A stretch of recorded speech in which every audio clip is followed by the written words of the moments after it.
Bonjour, bienvenue sur Churros Cosplay Company. Aujourd'hui, c'est une vidéo qui va traiter de CFC, c'est le deuxième volet de la trilogie. Place au générique. Mao, Mao, Mao, Mao. Félicitations, vous êtes sélectionné à CFC. Vous allez donc devoir concourir à la finale. Mais avant celle-ci, vous aurez toute la préparation. Pour cette préparation, vous aurez 3 maîtres mots. Organisation, réflexion et amusement. Cette vidéo sera en 3 parties. Première partie, organise-toi. Deuxième partie, la confection. Troisième partie, je ferai mon retour sur mon expérience personnelle. Avant de commencer ton projet, ta presta, il y a un point fondamental à aborder. Il faut s'organiser. Tu ne peux pas choisir un projet comme ça sans réfléchir à tout ce qu'il va y avoir à côté. Il va donc falloir se poser des questions essentielles. Voici donc les différentes questions qu'il faut se poser. Déjà, qu'est-ce que j'aimerais faire? Quel temps j'ai pour le faire? Quel budget? Quelles contraintes ou imprévus je vais être confrontée? Quelles compétences j'ai ou n'ai pas? Est-ce que j'ai le temps d'en acquérir? Et surtout, qu'est-ce que j'ai envie de faire? Quel projet va faire que je vais me régaler sur scène et dans la confection et qui va me plaire et donc je serai fière? Maintenant que vous avez répondu à toutes ces questions, vous allez enfin pouvoir choisir un costume et une prestation. On va donc passer à la phase confection.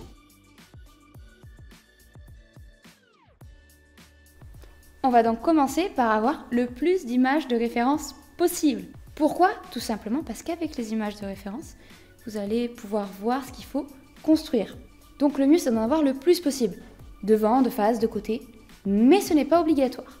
Par exemple, pour les projets tels que Sakizu, on n'aura que des images de face. En soi, du moment que l'image est de bonne qualité et qu'on peut voir les détails, ça ne sera pas un souci. Une fois que vous avez du coup bien déterminé vos images de référence, vous allez commencer à décomposer le costume. Donc pour cela, vous allez regarder les matériaux utilisés, les coloris, les techniques. Et grâce à ça, vous allez pouvoir vous organiser dans votre confection. Vous allez donc commencer petit à petit à chercher les matériaux nécessaires pour pouvoir construire le tout. Une fois que vous avez trouvé tous vos matériaux, il ne faut pas hésiter lorsque vous construisez votre costume à avoir déjà commencé votre prestation pour que votre costume soit adaptable à ce que vous avez prévu de faire sur scène. Par exemple, si vous voulez faire un quick change, ne le prévoyez pas quand vous avez terminé le costume, ça sera trop tard. Aussi, faites-vous un planning de fabrication. Imposez-vous des délais pour fabriquer telle ou telle pièce d'un costume. Déjà, ça vous permettra de voir où vous en êtes dans la confection et d'éviter le plus possible le rush. Et dernier point important, pensez à faire des whips. C'est très important, vous en aurez besoin, je vais vous expliquer plus tard pourquoi. On va donc voir la prestation. Pour commencer une prestation, il faut déjà avoir une idée. Ça sera donc la première phase de construction de votre prestation. Soit vous avez une idée dès le départ.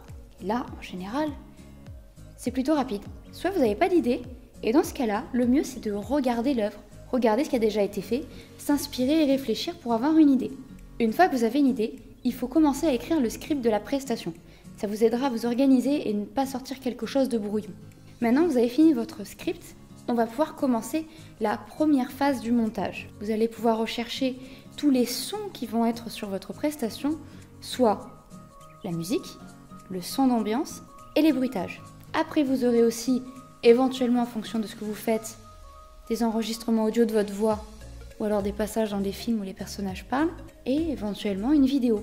Donc pour les vidéos, vous pouvez soit vous filmer, soit prendre des vidéos déjà existantes de films, voire même des mèmes sur YouTube. Vous avez un choix énorme. Maintenant que vous avez tous vos rushs, vous allez pouvoir les assembler entre eux. Maintenant que vous avez fini d'assembler vos rushs, vous allez tester votre bande son, juste pour vérifier que c'est faisable. Je m'explique, vous allez devoir vérifier s'il n'y a pas des temps morts trop longs ou au contraire des moments trop rapides où vous devez faire une action, tout comme les playbacks. Est-ce que vous avez le temps de le dire? Ou au contraire, est-ce que c'est très long? Également, au niveau des timings pour les quick change, est-ce que vous avez assez de temps? Aussi dans cette phase de test, ce qui est bien, c'est d'avoir quelqu'un qui puisse voir en même temps ce que vous avez prévu de préparer. Comme ça, il va pouvoir voir s'il y a une cohérence dans ce que vous faites. Passé un certain moment de réalisation, vous n'êtes plus du tout objectif dans votre fabrication. Vous ne pouvez plus vous dire « le public va comprendre » ou au contraire ne comprendra pas. C'est pour ça que vous allez avoir besoin d'avis extérieurs. Donc n'hésitez pas à montrer ce que vous avez fait, par exemple à vos proches, à vos amis. Demandez-leur leur avis. Est-ce qu'ils comprennent? Est-ce qu'ils aiment? Et surtout, pourquoi? Une fois que vous avez fait tous ces tests, vous allez donc rectifier votre bande son et surtout vérifier qu'au niveau sonore, tous les bruitages ont à peu près, on va dire, le même volume. Pour éviter, par exemple, dans une scène, quand vous avez un bruitage, que vous ne cassez pas les oreilles de tout le public. Petit conseil, lorsque vous écoutez votre bande-son, faites-le sur haut-parleur. Parce qu'avec des écouteurs, vous entendrez un son de meilleure qualité. Mais ça ne sera pas comme ça le jour de la finale. Du coup, comme je disais... Alors, et aussi, évitez de mettre un son inaudible, parce que quand c'est trop fort, c'est pas bien, mais quand c'est inaudible, on vous entend pas et on comprend pas la scène. Et surtout, pour nos oreilles, évitez d'abuser des filtres modificateurs de voix. Merci. Merci ma gentille. Maintenant que vous avez fini votre audio, vous allez pouvoir faire les répétitions. C'est très important. Répétez votre prestation. Ne le faites pas en dernier. Commencez votre prestation en même temps que le costume. N'oubliez pas que dans CFC, la prestation compte autant que le costume. C'est du 50-50. Faire une prestation, ça ne s'improvise pas le jour même. Il faut répéter. Si vous ne répétez pas, ça se verra le jour de la finale. Petite remarque. Pensez aussi à faire vos décors et vos accessoires de scène.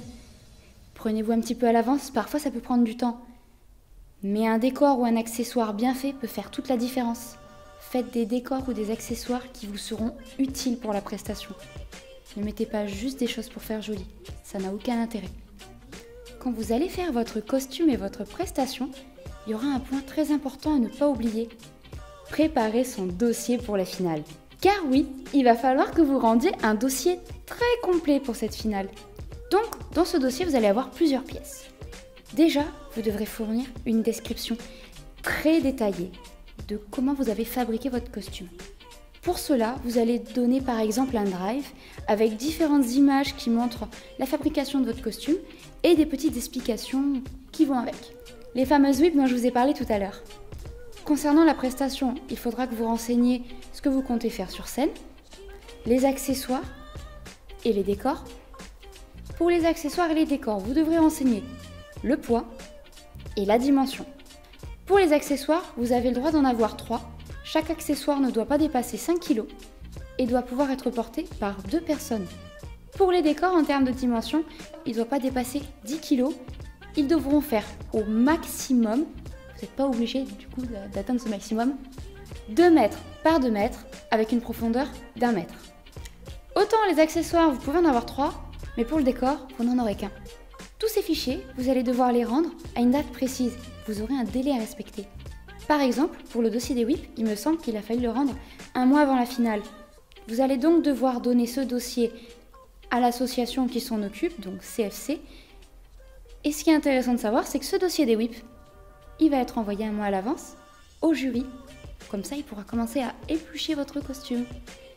Petit point, dans le dossier du costume, vous avez aussi le droit de mettre des whips dans votre décor. Parfois, ça peut faire la différence. Par exemple, si vous fabriquez un décor animé avec des LED, c'est bien de montrer au jury que c'est vous qui l'avez fabriqué. C'est vous qui avez créé le système. Ça peut vous amener des petits points bonus dans la réalisation de votre prestation. Il faut savoir que si jamais vous ne respectez pas les dimensions imposées, vous perdrez des points. Chaque centimètre dépassé, ça sera un point en moins à votre note.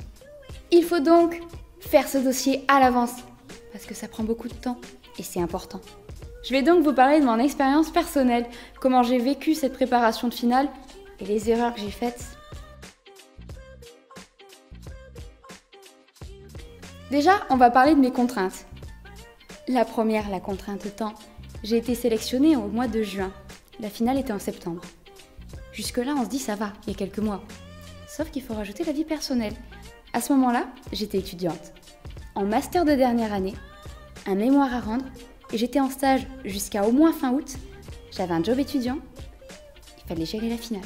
Autant dire que j'avais pas beaucoup de temps. Et dans toutes ces contraintes de temps, il faut aussi penser à manger, à dormir, à se vider la tête.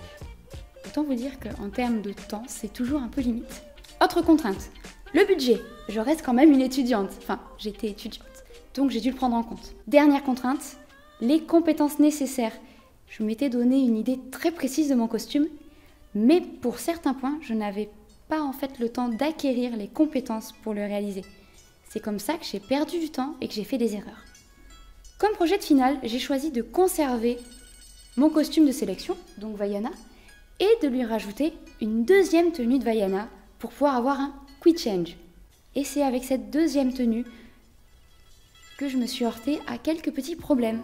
En effet, pour certaines parties, je n'avais pas le temps d'acquérir les compétences pour avoir un rendu qui me plaisait. J'ai donc dû faire maintes et maintes essais pour arriver à avoir un résultat qui puisse à peu près me satisfaire. J'ai donc choisi 2 costumes pour une question de points.